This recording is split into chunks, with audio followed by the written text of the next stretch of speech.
Auntie Naa to one only kunu. Only our name should. Senya Ghana industry ni na etu poa enka Yaw Sarpong ko untouchable.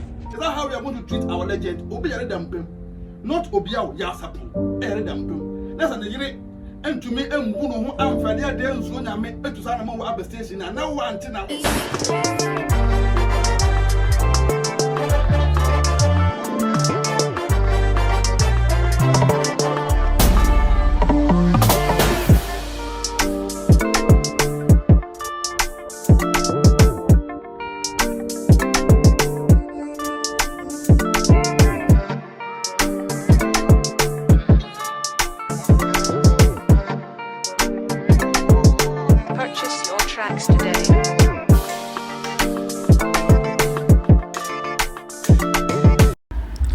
Ghana gospel legend a friend is say Yaw Sarpong ye nyina enim say no ho dodo na ogya yarehwe na ye edin sembi akopiem ewo Oyerepa Eei Auntie Naa show so a enya agrokra wo behwe say Ghana obi e kasa ensem no ewo ho no amafo say no Auntie Naa should have done something say obeye na osiesie asem no nanka enko ebi nso chirima maame no enenim de otini jahwana se onim eja ehihye na enti ode akọ no ebi mu blame Yaw Sarpong yere se adan na utumi de ukunu ekọ Auntie Naa wa bra wa yare a oje ahwehwe na yenkotie ensem a akoka wo Oyerepa hobi ene ensem a abedwafo nso tena ase ne ensem o so keka kire no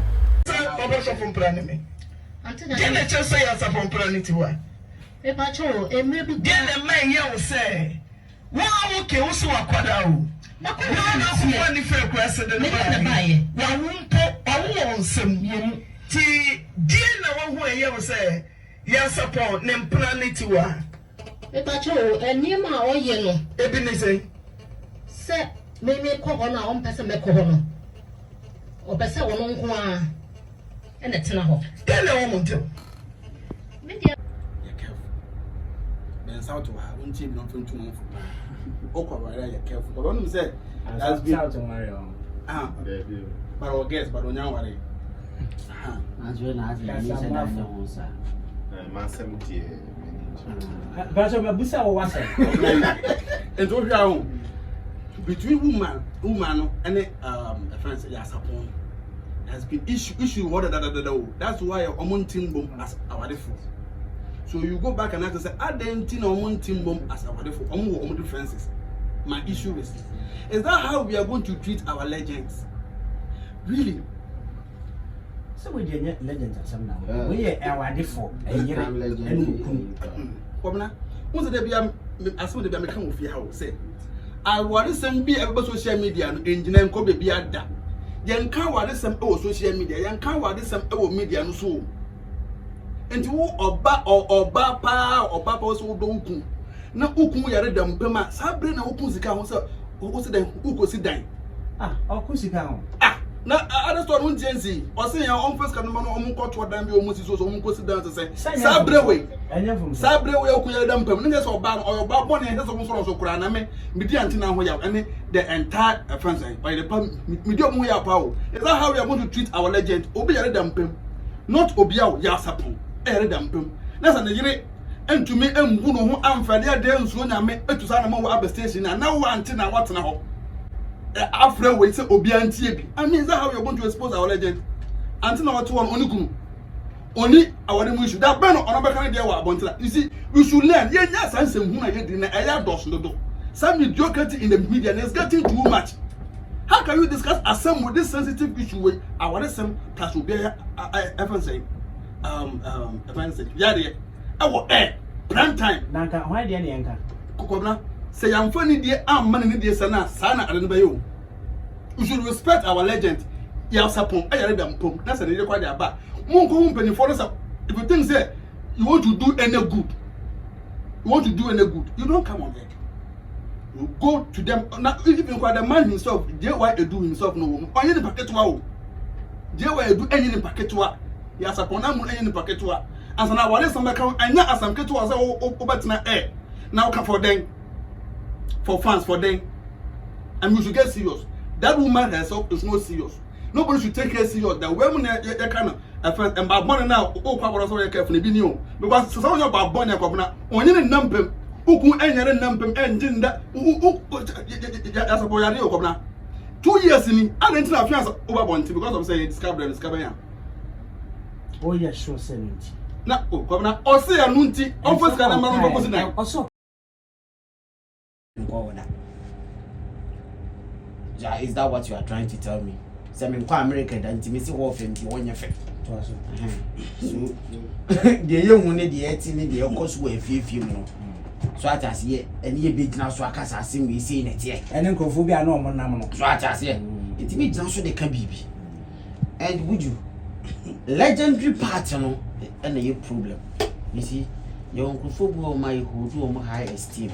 Senye Ghana industry bi na etu poor and Yaw Sarpong for untouchable because a Juma wa ba beje. Misi Chromia Saturday and drew a brown to Yaw Sarpong and then drew Saturday. Saturday drew no one to Yaw can, then yes Saturday near da fufubi.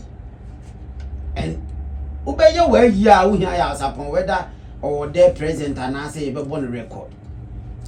And to me pass on, you soon muyi, your cranasem. And would you?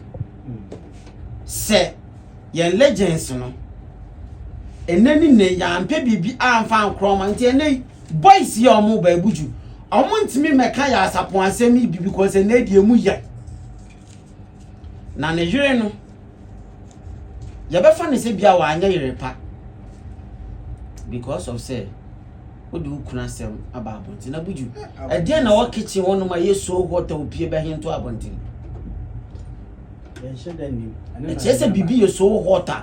She cannot contain again because or can send baby monetary issues for onya access to new crew ewo. And some near baby and maybe on me jina heat and no be my membra abonti.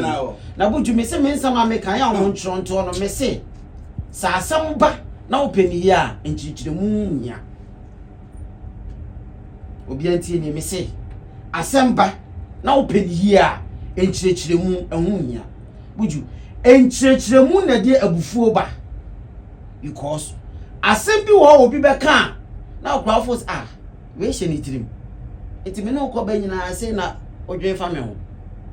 You see the moment we betra say yensiesi asem no eni na egu ade ne mo there's something I also keep now you just let it go. And also the NS will trim my soon. Buju me try o say once a mo try asem nimu no and expose a bebre su pie expose a bebre ba. Kwa Mario wa buju jaw be ba. Wa person ya o timi. Wa also timi abie wa ran ka chem say obi bufu. No wan timi amana nka na bo so asem. Entimi mfiri ni. Yes. It's so me drag about baby you understand what I'm trying to say. Person me choice. Our real nsem different from say many who buju enya asem ye worry we are just colleague. Maybe I call baby. No we are there now I want to express myself. No me say kwa me jai. I'm more happy. Some mama me can asem na me person me catch buju. Say o menua ya ba ade a wo yi enye nsem fata egu enim ase allow me to talk. That one is there. Me akoya na me san be tan no ka say oh you celebrity. Na wa asem ba abontia. Manfo and drag wa asem no we yesa na amanfo beke kansem bia mo hu nipa na ne different. So if you want to cut everything short only nipa o kasa asem yin na so bitwa nipa ba ko pe o ka asem ne ba ko pa de akoba oba plan man adwo plan man Yaw Sarpong yire oba Tiwaah o ne Yaw Sarpong tu nipa ba ko pa o kasa asem yin na so bitwa Yaw Sarpong. Because the bone of contention is those say be an cast assembly issue. The bone of contention is according to Tiwaah or say Yaw Sarpong say on ware obiem o plan man on ware obiem. According to plan man so say Yaw Sarpong ye ni kunu.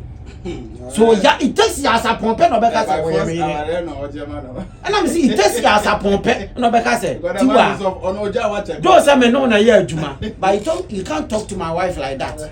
It takes Yaw Sarpong no beka say pena man e me na me ware o me se me ntimi no ware biem so nipa obetima ka asema ma asem so twa Yaw Sarpong do me no omu ye nyina no court down chia bobo no mudi a year chat to power. Yes. And yeah, Mr. Mama Ghana for room, I'm line into because an assasaka crash said a bear me be a mom bear. Okay. But your number is 0200. Yes, Master Mayana can say there are certain things that if you can keep it privately, I think it's a very good. Okay. Now one casan so and a idea say a bebo. And would you said ya assembly a sequel? My boss at time in Kenya. Maybe I say. There is a mobile from what I think my work to my men. I said, what's not it? And Renan Hannah will be about the time. So, and Hannah, I'm in a fan of Abano, and Hannah is a channel book another mamma, or the fools who knew what you want the crack. It's my name, what I want to know about the Casano. So, who did it? Miss Attention. That's been your man. I took Kwame Royce, Eddie Kakasai, and now Kwame Mario, as soon as I say. But your friends are whatever. If I don't let that go from my house. My child, French. I'm not all the time. That's what I'm doing. If you say, I'll be a bit tired, then not the problem we have on to me also. They know about the papa. They know I over to the phone.